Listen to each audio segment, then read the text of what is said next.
Hey folks, I really appreciate you choosing to spend your time with me. Now, if there's any receipts, links, or any other information, it will be found in the description box below, so please make sure to check that out. So, with all of that said, what do you say we jump right in?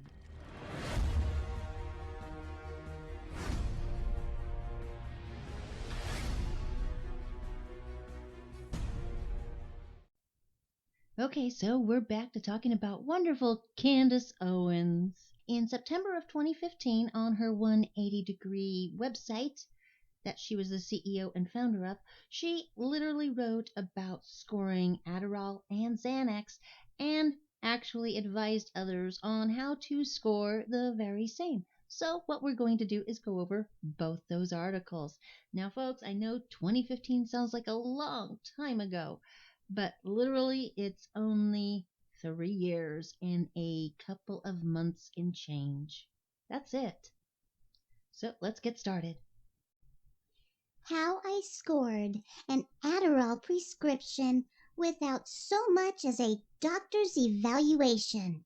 3 Easy Steps by Candace Owens, September 17th, 2015.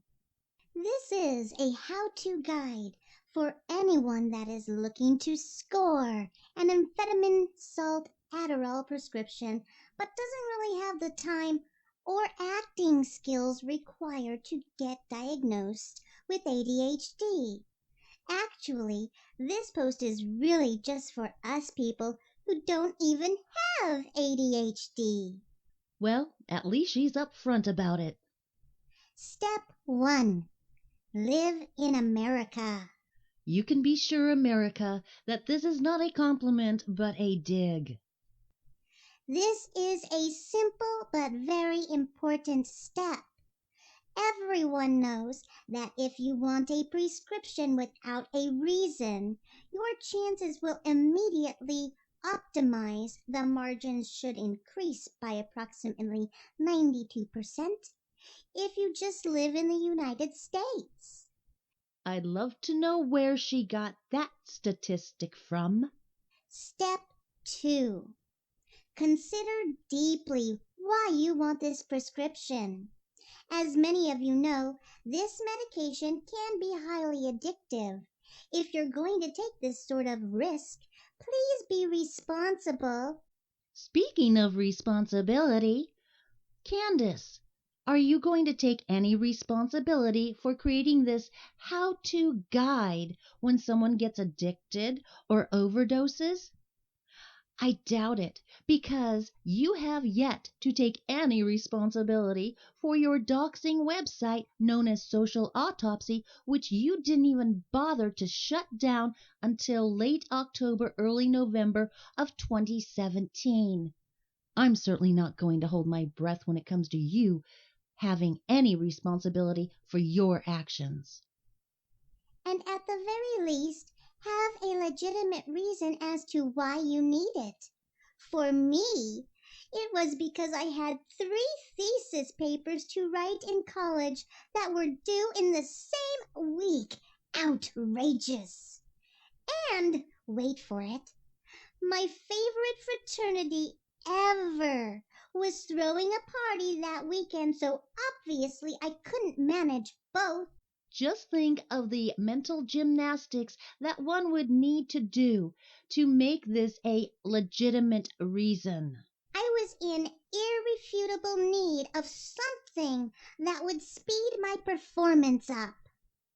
After reading a number of her articles, including the one about her being anorexic and hearing her talk about it repeatedly, I'm wondering, was she really anorexic or was she just sped up?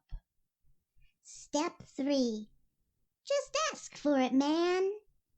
So I waddled into a random doctor's office. First of all, I've got to ask, how does an anorexic waddle? Second, you're making it sound like you were just strolling down the street, picked one of the doctor's offices on the street, strolled on in, and got seen. They're going to ask for your insurance, and your insurance, they're going to have to be on your insurance's providers list, the approved one. So you're telling me that all worked out perfectly and you got to see the doctor the same day? Because normally when you choose a new doctor, which is what you have to do with your insurance, a lot of times it takes weeks, if not months, to get an appointment with that new doctor. And saw the nurse lady. You know, the one that comes in before the doctor and takes your blood pressure, asks your medical history, etc., etc. How condescending can you be? What type of audience did you have over at 180 Degrees? And she was all like, "Why you here?" Why you here? So either Candace is trying to make us envision or believe that she went to a hood doctor, which, by the way, she was in Rhode Island at the time because that's where she was going to college, right? So how many hoods are in Rhode Island? Anyone? Okay. Or why you here is making it sound like an Asian type of person who would speak that way at an all-you-can-eat buffet with, you've been here for hour. You stop eating. You've been here for hour. Go. So I just listened to what I said. Yeah, I own up to it. I'm terrible at accents. I'm not a professional. Don't do this at home. Okay? So let's just let the accent stuff go. Let it slide. Okay? All right. Why you here? And I was like, "I just need to refill my prescription, ma'am." Why, oh, why did I just give Candace Owens a southern accent when she's lived her entire life up in the north? Don't know. And then she looked me firmly in the eyes, imploring, "Which ones?"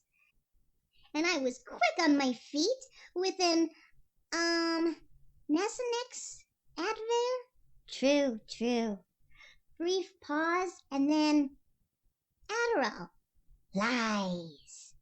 She then asked me how many milligrams, and I was game time ready with a 20 milligrams instant release twice a day.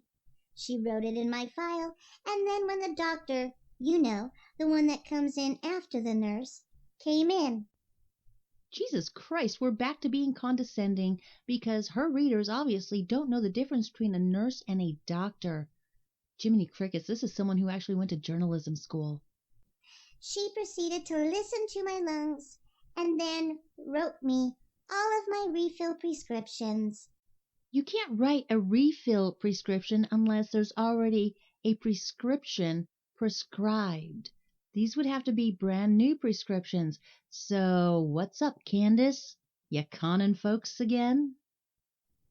I then became addicted to taking Adderall every midterm and final season for the rest of my college career. Oh, and here we are again. Just another prime example of Candace Owens playing victimhood. I can't wait to see how she spins this into being someone else's fault. I don't think she was anorexic. I think she was just sped up. Now, I know what some of you concerned folks are thinking right now, and before you get all crazy in the comment section, let me just clear the air. Yes, I made it to that frat party that weekend. I wouldn't have expected anything less. You are the one, after all, who dropped out of journalism school. Hashtag God bless America. Just another dig at America, folks. Stay tuned for part 2 when I forgo satire Wait, what? That was satire? and seriously discuss how effed up it is that 0% of the above story is a lie. Honey, even with my effed up accents, I think I've proven some of your story is a lie. But hey, can't wait for part 2. Stay tuned, folks.